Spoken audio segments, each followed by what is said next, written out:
స్వామి రాత్రి లేదు పగలు లేదు, ఇంత జనమా, ఇంతమంది తడి బట్టలతో నీకు అంగ ప్రదక్షిణాలా, ఇంతమంది తలనీలాలు ఇచ్చేసి నీ దగ్గరికి వచ్చి దర్శనమా, ఇంతమంది ముడుపులు తీసుకొచ్చి హుండీల్లో వేసేస్తున్నారా, ఎప్పుడు వింటున్నావయ్యా ఈ కష్టాలన్నీ?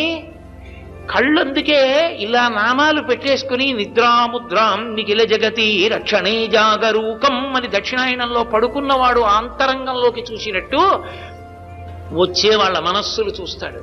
వ్యాసుడు అందుకే ఓ మాట అన్నాడు, వెంకటాచల క్షేత్రంలో వెంకటేశ్వర స్వామి వారి ముఖమండలం బహుప్రసన్నంగా ఉంటుంది. ఒక్కొక్క రోజున ఎంతో సంతోషంగా ఉంటుంది. అర్థం ఏమిటో తెలుసా? కొండ మీదకి ఎవరో ధార్మికులు వచ్చారని గుర్తు.